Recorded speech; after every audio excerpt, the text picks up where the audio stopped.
Et bonjour. Bonjour mesdames. Alors, attendez que je me fixe. Voilà.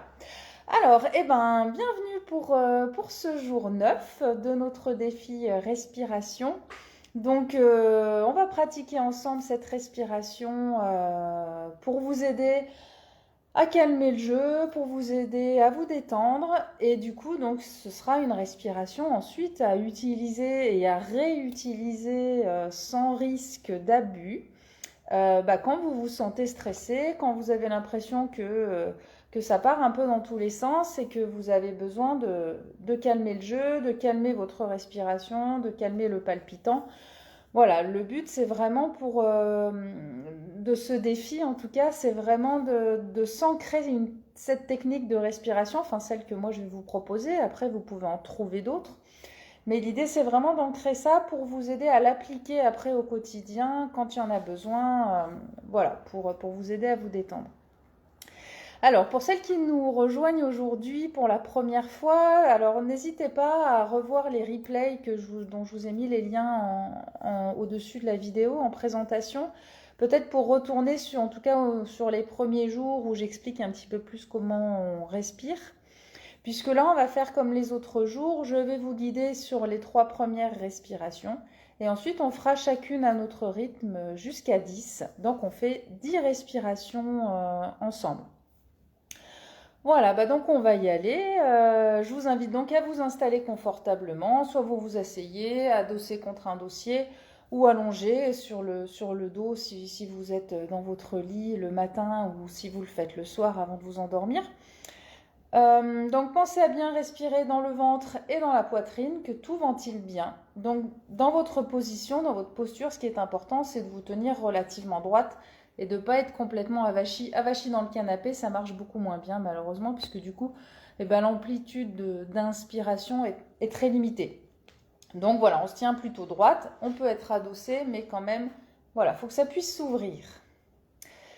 Et donc on va y aller. Donc je vous rappelle, on inspire, on bloque la respiration quelques secondes et on souffle tranquillement en prenant un maximum d'amplitude. Et vraiment le but, ça va être au fur et à mesure de l'exercice de ralentir le rythme de la respiration. Et donc c'est parti, donc on y va.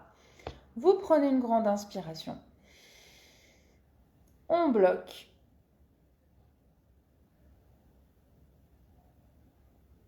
Et soufflez.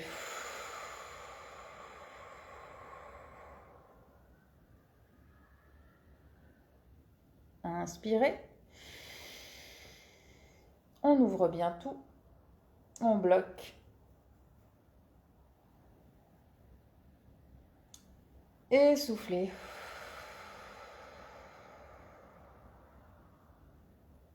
Et vous continuez à votre rythme.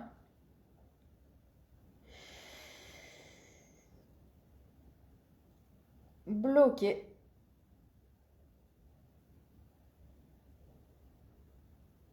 Et soufflez.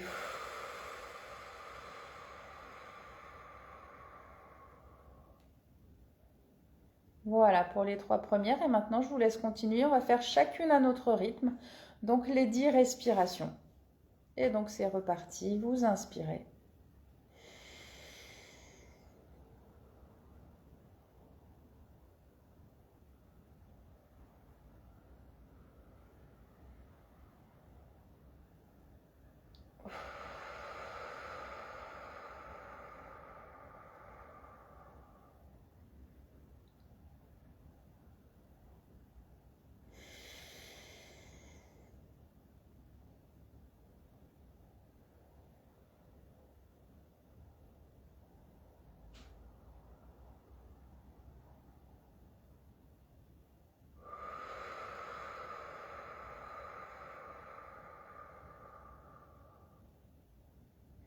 Voilà, n'hésitez pas à fermer les yeux si ça vous aide à vous détendre. On est à la moitié. Vous inspirez. Bloquez.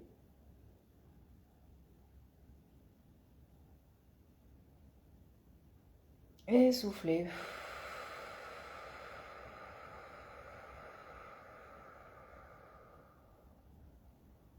Et et je vous laisse continuer à votre rythme.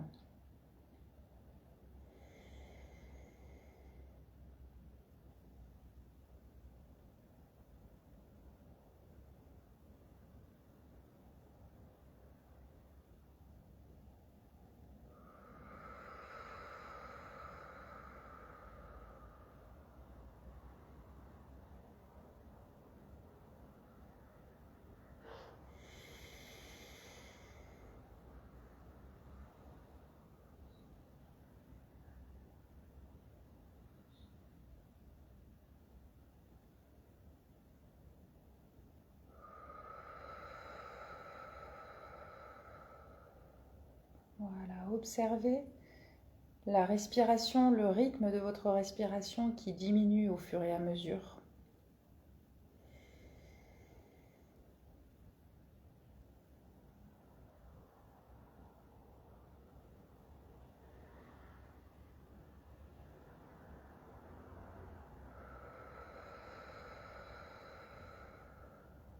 Normalement, votre apnée à l'inspiration, vous devez ressentir qu'elle est de plus en plus longue, de plus en plus facile à tenir.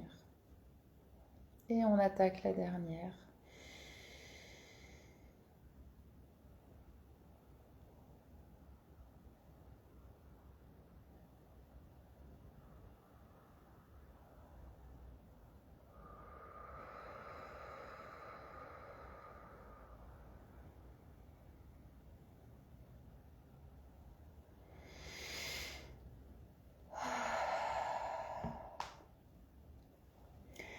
Eh bien voilà, je pense que vous êtes arrivé au bout de vos 10 respirations. Donc remerciez-vous pour ce temps que vous venez de prendre pour vous. J'espère que vous arrivez à sentir ce calme en fait qui s'installe au fur et à mesure de ces 10 respirations. Bien entendu, si vous avez l'envie, si vous avez le temps, vous pouvez continuer, vous pouvez faire plus long. Il n'y a pas de limite, c'est vraiment en fonction de chacune, en fonction aussi du niveau de stress, en fonction du temps qu'on a devant soi. Mais déjà, vous pouvez vous rendre compte qu'en 10 respirations, même déjà au bout de 5, ça se calme et que donc c'est quelque chose qu'on peut quand même pratiquer assez facilement, régulièrement pour éviter que le stress monte trop. Voilà, ensuite, dans les conseils, alors, suivant chacune, le fait de compter le nombre de respirations, le fait de compter le temps que vous restez en apnée, des fois, ça peut aider à éviter que le mental soit trop envahissant. Si vous avez tendance à penser à beaucoup de choses, à avoir du mal à arrêter de penser, ce qui est tout à fait normal et qui est très difficile à faire, le fait de compter, ça va vous obliger à vous concentrer sur ça, donc à être plus présente dans l'exercice et à moins laisser l'esprit vagabonder. Donc si ça vous aide de compter, comptez dans votre tête et restez concentré là-dessus. Si vous n'en avez pas besoin, si pour vous c'est plus facile de mettre les pensées de côté, ce que vous pouvez aussi faire, c'est vous mettre un timing. On le fera, je pense, à partir de la semaine prochaine, de se mettre un timing pour ne plus avoir à compter et se dire bon bah voilà, je respire pendant 3 minutes, on se met un petit chronomètre 3 minutes et pendant 3 minutes on fait cette respiration. Voilà, l'objectif ce sera plutôt une durée plutôt qu'un nombre. Mais voilà, ça dépend vraiment de chacune, ça dépend de comment vous arrivez à canaliser vos pensées, voilà, à canaliser tout ça. Eh bien, voilà pour aujourd'hui. Donc, je vous remercie encore et je vous félicite en tout cas pour celles qui suivent et qui arrivent à tenir ce défi. Là, on est au 9e jour. Il reste encore une vingtaine de jours, hein, ça va être un petit peu long, mais c'est comme ça que ça va s'ancrer et que ça va devenir un automatisme pour vous. Donc, soyez fortes, on continue, on s'encourage les unes les autres. Voilà, n'hésitez pas à me mettre en commentaire ce que vous ressentez, où vous en êtes, si c'est facile ou si justement ça vous semble long, si c'est difficile, si vous avez besoin d'être encouragé. Voilà, moi je suis là pour ça et puis on peut tout être là les unes pour les autres, donc n'hésitez pas à partager. Et puis je vous souhaite une excellente journée et je vous donne rendez-vous demain. Au revoir.